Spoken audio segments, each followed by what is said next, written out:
اعوذ باللہ من الشیطان الرجیم بسم اللہ الرحمن الرحیم۔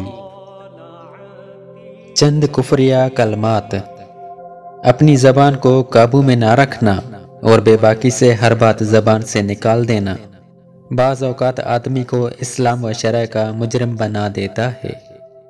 ہنسی مذاق، دل لگی یا غضب و غصہ کے عالم میں بعض اوقات ایسے کلمات منہ سے نکل جاتے ہیں جس سے ایمان کے لالے پڑ جائیں۔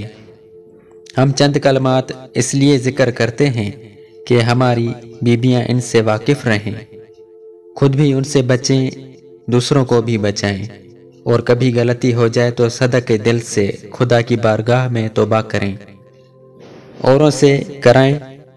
نئی تہذیب نے ایسے گندا ذہن بہت سے پیدا کر دیے ہیں، ان سے دور ہی سے دعا سلام بھلے کے شیطان کو بہکاتے اور بری بات دل میں اترتے دیر نہیں لگتی۔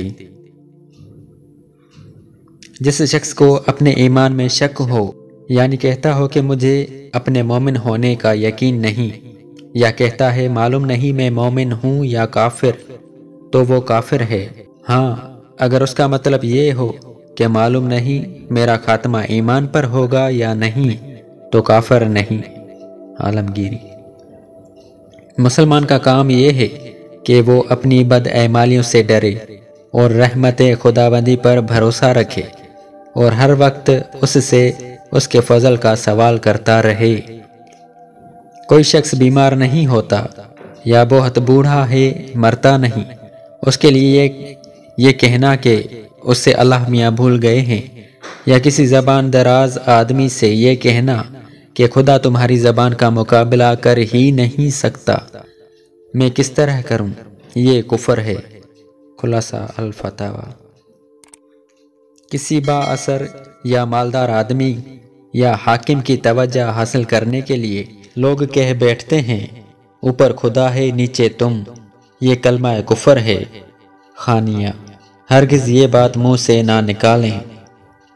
ایک نے دوسرے سے کہا کہ تو خدا سے نہیں ڈرتا؟ اس نے غصے میں کہا نہیں، یا کہا خدا اس کے سوا کیا کر سکتا ہے کہ دوزخ میں ڈال دے، یا اس نے کہا خدا سے ڈر، اس نے کہا خدا کہاں ہے۔ یہ سب کفریہ کلمات ہیں۔ عالمگیری: کسی مسکین نے اپنی محتاجی و پریشانی حالی کو دیکھ کر یہ کہا کہ اے خدا، فلاں بھی تیرا بندہ ہے، اس کو تو نے کتنی نعمتیں دیے رکھی ہیں، اور میں بھی تیرا بندہ ہوں، مجھے کس قدر رنج و تکلیف دیتا ہے، آخر یہ انصاف ہے؟ ایسا کہنا کفر ہے۔ عالمگیری: حدیث میں ایسو ہی کے لیے فرمایا قاد الفقر ان یکون کفرا، محتاجی کفر کے قریب ہے کہ جب محتاجی کے سبب ایسے ناملائم اور خلاف شرع کلمات منہ سے نکلیں جو کفر ہیں، تو گویا خود محتاجی قریب بکفر ہے۔ اللہ عز و جل کے نام کی تصغیر کرنا کفر ہے، جیسے کسی کا نام عبداللہ یا عبد الخالق یا عبد الرحمن ہو، اسے پکارنے میں آخر میں الف وغیرہ ایسے حروف ملا دیں جن سے تصغیر سمجھی جاتی ہے۔ بحر الرائق: انبیاء علیہ السلام کی توہین کرنا، ان کی جناب میں گستاخی کرنا یا ان کی فواحش و بے حیائی کی طرف نسبت کرنا کفر ہے۔ مثلا معاذ اللہ یوسف علیہ السلام کی زنا کی طرف نسبت کرنا۔ جو شخص حضور اقدس صلی اللہ تعالی علیہ وآلہ وسلم کو انبیاء میں آخری نبی نہ مانے، یا حضور کے زمانہ میں یا حضور کے بعد کسی کو نبوت ملنا مانے یا جائز جانے، یا کسی بھی طور پر ختم نبوت کا انکار کرے، معاذ اللہ مسیح، موعود یا مہدی یا مجدد، بلکہ اسے ادنا درجہ کا مسلمان مانے، یا کسی مدعی نبوت کے اقوال ملعونہ پر مطلع ہو کر اس کے کافر ہونے میں ادنا شک کرے، اور دائرہ اسلام سے قطعاً خارج۔ عامہ کتب: جو شخص حضور صلی اللہ تعالی علیہ وآلہ وسلم کی جانب منسوب کسی چیز کی توہین کرے یا عیب لگائے، مثلاً آپ کے منہ مبارک کو تحقیر سے یاد کرے یا آپ کے لباس مبارک کو گندا اور میلا بتلائے یا حضور کے ناخن بڑے بڑے کہے، یہ کفر ہے۔ بلکہ اگر کسی کے اس کہنے پر کہ حضور کو کدو پسند تھا کوئی یہ کہے کہ مجھے پسند نہیں، تو بعض علماء کے نزدیک کافر ہے۔ اور حقیقت یہ ہے کہ اگر اس حیثیت سے اسے ناپسند ہے کہ حضور کو پسند تھا تو وہ کافر ہے۔ یوں ہی کسی نے کہا کہ حضور صلی اللہ علیہ وآلہ وسلم کھانا تناول فرمانے کے بعد 3 بار انگشت ہائے مبارک چاٹ لیا کرتے تھے۔ اس پر کسی نے کہا یہ ادب کے خلاف ہے، تو یہ کہنا علماء کے نزدیک کفر ہے۔ حضرت جبرائیل علیہ السلام یا حضرت میکائیل علیہ السلام کو کہ سب ملائکہ پر فضیلت رکھتے ہیں یا کسی بھی فرشتے کے ساتھ ادنا گستاخی کفر ہے۔ جاہل لوگ اپنے کسی دشمن یا مبغوض کو دیکھ کر کہہ بیٹھتے ہیں کہ ملک الموت یا عزرائیل آ گیا۔ یہ قریب کلمہ کفر ہے، ہرگز منہ سے نہ نکالیں۔ قرآن پاک کی کسی آیت کو عیب لگانا یا اس کی توہین کرنا یا اس کے ساتھ مسخرہ پن کرنا کفر ہے۔ مثلا داڑھی منڈانے سے منع کرنے پر اکثر داڑھی منڈے کہہ دیتے ہیں، کلا سوف تعلمون، اور مطلب اس کا یہ بیان کرتے ہیں کلا صاف کرو۔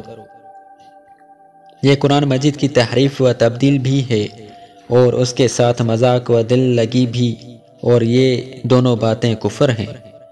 جو شخص یہ کہے کہ قرآن کے کچھ پارے یا صورتیں یا آیتیں بلکہ ایک حرف بھی کسی نے کم کر دیا یا بڑھا دیا یا بدل دیا وہ قطعاً کافر ہے۔ کسی سے نماز پڑھنے کو کہا، اس نے جواب دیا پڑھتا تو ہوں لیکن اس کا کچھ نتیجہ نہیں، یا کہا تم نے نماز پڑھی تو کیا فائدہ ہوا، یا کہا نماز پڑھ کے کیا کروں، کس کے لیے پڑھوں، ماں باپ تو مر گئے، یا کہا بہت پڑھ لی اب دل گھبرا گیا، یا کہا پڑھنا نہ پڑھنا دونوں برابر ہے۔ غرض اس قسم کی باتیں کرنا جن سے نماز کی فرضیت کا انکار سمجھا جاتا ہو یا نماز کی تحقیر ہوتی ہو، یہ سب کفر ہے۔ روزہ رمضان نہیں رکھتی اور کہتی ہے کہ روزہ وہ رکھے جسے روزی نہ ملے، یا کہتی ہے جب خدا نے کھانے کو دیا ہے تو بھوکے کیوں مریں، یا اسی قسم کی اور باتیں بک دیتے ہیں جن سے روزہ کی ہتک یا تحقیر ہوتی ہے، یہ کفر ہے۔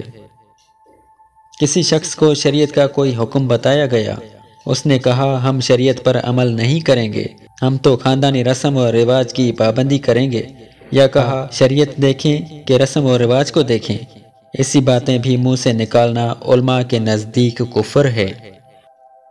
2 شخص جھگڑ رہے تھے، ایک نے کہا لا حول ولا قوت الا باللہ، دوسرے نے کہا یہاں لا حول کا کیا کام، یا کہا لا حول کو میں کیا کروں، یا لا حول روٹی کی جگہ کام نہ دے گا۔ یوں ہی سبحان اللہ اور لا الہ الا اللہ کے متعلق اسی قسم کے الفاظ زبان سے نکالنا کفر ہے۔ بیماری میں گھر کر کہنے لگی تجھے اختیار ہے چاہے کافر مار یا مسلمان مار، یہ کفر ہے۔ یوں ہی مصیبتوں سے گھبرا کر یہ کہنا کہ تو نے مال لیا اور اولاد لی اور یہ لیا وہ لیا اب کیا کرے گا، اسی طرح بکنا کفر ہے۔ بھی ہمارے چینل کو سبسکرائب کریں اور روزانہ نئی اپڈیٹس کے لیے بیل آئیکن